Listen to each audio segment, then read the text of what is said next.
Listen to AM 560 The Answer online at 560theanswer.com, on the AM 560 mobile app, on your Alexa-powered smart speaker, and on TuneIn, iHeart, and on Odyssey.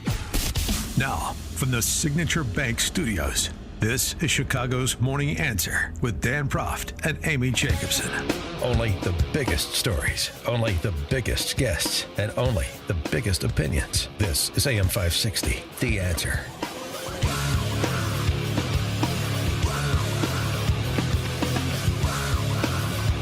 Top of the morning, Dan and Amy. Recent piece from our friend Salena Zito in the Washington Examiner, speaking with a Republican representative from Western Pennsylvania, Guy Reschenthaler. It's really our new base in the Republican Party. We're no longer the party of the country clubs. We're the party of those who shower after work, not before work. Those who shower after work, but not before work, the blue collar. Charles Thomas sitting in for Amy Jacobson today. Charles, the shift of the Republican Party's base from the country club to the more blue-collar worker, does that provide more opportunity to access a greater percentage of the minority vote in your estimation? Yeah, it should. I had the experience of being in Michigan City, Indiana, about a month ago. And I was in Walmart, and man, I was looking around. I would say maybe 9 or more out of every 10 persons was a white person. Mm-hmm. And man, I looked at people, and I said, man, I saw people that clearly had some nutritional issues. They were overweight, mm-hmm. missing teeth. I mean, I saw a lot of people that you would think, hey, is that person on drugs? These are white people, man. And not the Bidens. Yeah. And I said, man, I could be on the west side of Chicago, and I would see basically the same economic situation. Mm-hmm. And it is, I've thought this before, but it made it very by the political rhetoric of the left, of the elites. Well, here's and I'm telling you, the ones in Michigan City get it. They get it. But unfortunately, black folks on the west side are still hung on this Democrat thing. Mm-hmm. And they think the Democrats are going to save them when they see their standard of living continually falling apart. And I tell you, the next great leader in this country is going to be somebody who appeals to Billy Bob in Podunk, Alabama, with the Confederate flag on the decal, and Ray Ray on the west side of Chicago, and makes them understand they have the same issues and they have to come together, and that's going to be the coalition. And I think that when you talk about the person who showers after work as opposed to before work, we have to understand that. And I think more people are black folks are beginning to get it. They're beginning to get it. Well, maybe that's why they have trotted out Barack Obama. All of a sudden, former President Obama is interjecting himself into the politics of the day. He did last week doing a professional liar, David Axelrod's podcast. And he did over the weekend sitting down with Christiane Amanpour to discuss heady matters, to talk about how our institutions are creaky, he says, and they need reform, whatever that means. And here's what he said about Trump's indictments. But pull back from Trump's indictments. I look big picture, says former President Obama. The anti-small d Democratic attitudes out there, and where anxiety is coming from in terms of those with authoritarian impulses. It's less than ideal, right? But the fact that we have a former president who is having to answer to charges brought by prosecutors does uphold the basic notion that nobody's above the law. And the allegations will now be sorted out through a court process. I think I'm more concerned when it comes to the United States with the fact that not just one particular individual is, being accused of undermining existing laws, but that more broadly we've seen, whether it's through the gerrymandering of districts, whether it's trying to silence critics through changes in legislative process, whether it's attempts to intimidate the press, a strand of anti-democratic sentiment that we've seen in the United States. It's something that is right now most prominent in the Republican Party, but I don't think it's something that is unique to one party. I think there is a less tolerance for ideas that don't suit us, and it's sort of the habits of a free and open exchange of ideas, and the idea that we all agree to the rules of the game, and even if the outcomes aren't always the ones we like, we still abide by those rules. I think that's weakened since I left office, and we're going to need to strengthen them again. He's so thoughtful and even-handed, isn't he? Yeah. This guy is such a simpleton, such a flim-flam man. These weakened. Aren't you the administration with the Attorney General who spied on the press? Was that your Department of Justice under Eric Holder? Am I forgetting? I mean, the idea that where authoritarian impulses reside in America today, after all that you've seen on college campuses and as part of what's loosely called cancel culture, that is coming from conservatives, is just laughable on its face. And so is Barack Obama, but yet he persists in having relevance, I guess, because he sounds even-handed and thoughtful, despite the fact, if you actually assess what he's saying, there is neither of those qualities present. But he keeps the black people in line. And suburban women. What he does. Yeah, I mean that's his job in the party, to keep black folks in line, and that's what they do. They follow him. He is a Jesus-like figure, in politically speaking, to a lot of black folks. But I see people falling off. I mean, Barack, he doesn't. I mean, he's in Martha's Vineyard, living in a, $10-15 million mansion, a few not far from the coast, that is being eroded away, of course, by the melting polar caps or whatever the climate change people say. But right. he is the elite. He is one of the elites now. How many migrants are staying at his place in exactly. Martha's Vineyard? I mean, or even within 100 miles of him. Yes. But the thing is, this is what people have to understand, that, again, the same that you have the same problem affecting white people are affecting black people, and people have to understand who represents us, not the elites, but us. And I see more interest in the issues that are being spoken about by the Republican Party that black people should be more concerned about, such as education/school choice, such as family values. We hear the Republicans talk about family values. We hear about Democrats talking about family values. They got people taking their shirts off at the White House and showing their prosthetic breasts. We need family values in the black community. Now, I'm not saying we go about family values the same way they might do it in rural white Alabama, but we got to talk about it. That's what the conversation is over there on the right. Let's talk about that. We need to talk about that.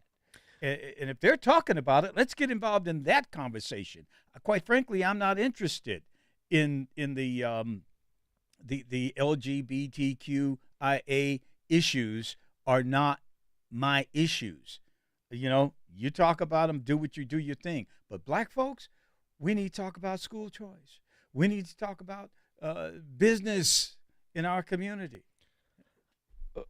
Let's pick it up here with Salena Zito, national political reporter, author of The Great Revolt Inside the Populist Coalition, Reshaping American Politics. And you can always check out her latest writings at selenazito.com. Salena, thanks for joining us. Appreciate it.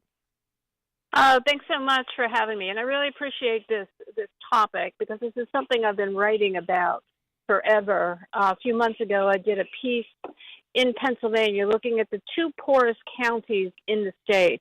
One is almost 100% white. The other one is almost 100% black.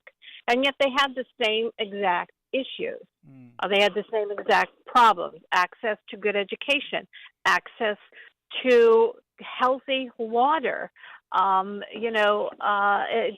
problem, drug problem, overdose problems. Philadelphia, a majority minority county in the eastern part of the state, it never had a fentanyl problem. And in the past 2 years, 3 years, it has gone from a white Appalachian problem to a black urban problem. And these are issues that people in government are looking the other way because they don't want to take it on. They don't want to handle it. And so I agree 100%. The problems are the same. It's and that is sort of the uniqueness. In 2006, which is when I start seeing the coalition start to change, the Republican Party was the party of the country club, the elite. The Democrats were the part of the working class. Barack Obama was wise in 2008 when he ran as with this sort of everyone in it together, right? This aspirational campaign of hope and change. And he brought working class whites and blacks and Hispanics into the coalition.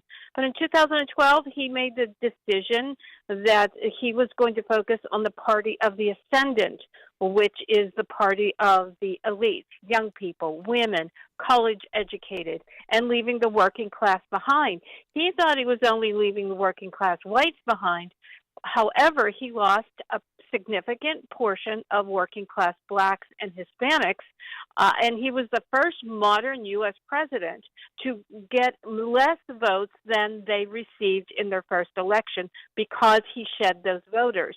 Those voters have come together in subsequent elections, 2014, 2016, 2020, and 22, and moved more with their feet over to the Republican Party. The problem, though, for the Republican Party right now is those voters clinging to their guns and Bibles, as Barack Obama might say. They're the voters that Charles saw in Michigan City, Indiana. They're Trump voters, but they're not necessarily Republican voters. Mm-hmm.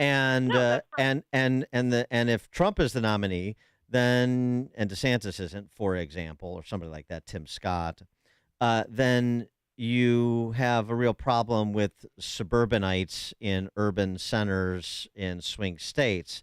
So the Republican Party seems to be a little bit damned if you do, damned if you don't in terms of their coalition right now. Well, maybe. My answer is maybe. I don't think, if I'm being perfectly honest, based on all the reporting I've been doing across the country, I don't think either Trump or Biden are inevitable as the nominees for each party. I think there are voters both in the blue-collar part of the vote, the working class vote, but also in the suburban vote who are up for grabs. And I think whoever has the best message, whoever is the most aspirational, is going to capture that vote. The problem for Biden is he's too angry. Never mind the problems with age and the optics of his age. The problem for Biden right now is every speech that he gives, I feel like he's yelling at me. And voters feel the same way. And with a problem with Trump is it is like Festivus, right? It is like the peeling off of a list of grievances. Everything is about him. Voters want you to talk to them, about them, and where you're going to take them.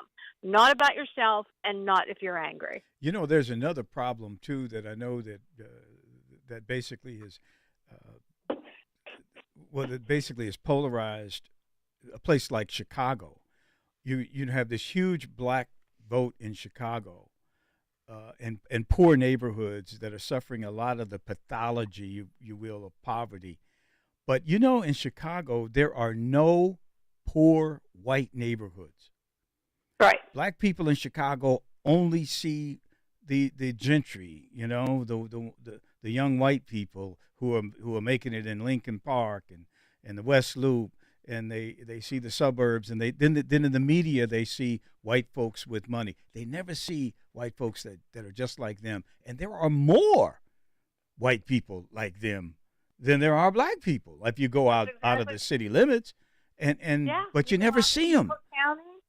You go out in Cook County, you go out in those outer rungs, and you're like, oh, right. Here we go. Grundy County, there they are. But we never see them, so black folks think they are the only ones suffering this pathology. And so it's a big scam, but we got to tell people, bring those groups together. They have to come together in order to fight this thing. I 100% agree, and I honestly don't know if we're talking about the same people this time next year. I think the country is ripe for change and something different. They also want someone that's aspirational. And right now, the two people leading in the polls in their party are not very aspirational. And that's a red flag to me in terms of someone who covers American politics. People want you to take you to a better place. Bill Clinton was very effective in saying that. Ronald Reagan, very effective in saying that. George W. Bush, very effective in saying that. Donald Trump in 2016, very effective in saying that. His problem in 2020 was that he forgot it was about the people, and it became about him. And that's when he started to lose support. And also COVID didn't help. It just didn't help him at all. But isn't it disgusting to hear Joe Biden talk about white supremacy being such a huge problem? I mean, man, you talk about race baiting. Oh my gosh, it's shameful. It is. It's absolutely shameful. Salena Zito, national political reporter, author of The Great Revolt, Inside the Populist Coalition, Reshaping American Politics. Check out her writings and reporting at selenazito.com. Salena, thanks as always. Appreciate it. Thanks. Have a great day. Thank you. You too. She joined us on the Turnkey.pro answer line. There's only one radio show in Chicago talking about today's biggest stories and telling you what they really mean. That show is this one, Chicago's Morning Answer on AM 560, The Answer. You know when you start up a motorcycle and you hear it go vroom, vroom, vroom when it takes off? I was losing that. I was losing my energy. I started using Balance of Nature about 1.5 years ago. Noticed the results immediately, and I went, oh my gosh, this works. This is what I've been missing all my life. I missed my va-va voom. I got it back. Start your journey to better health with Balance of Nature. Call 1-800-246-8751 or go to balanceofnature.com. For a limited time this summer, get $25 off your first order as a preferred customer, plus a free fruits and veggies travel set with free shipping and our money-back guarantee. That's 1-800-246-8751. Go to balanceofnature.com or call 1-800-246-8751 and get this special offer by using discount code CHICAGO. You can shed that fat, be slimmer for the summer. No more wearing cover-ups or T-shirts in the pool. MJ Diet will help you lose the weight the natural way. There are no shots, no hormones, and no surgery. You'll lose a contractually guaranteed 20 to 40-plus pounds in only 40 days with MJ Diet. They use your hair, saliva, and blood work, along with bioenergetic scans to personalize natural solutions and supplements that get your body into the fat-burning zone so you can finally lose the weight. Then MJ Diet uses DNA info to help you keep it off. Best of all, it's contractually guaranteed.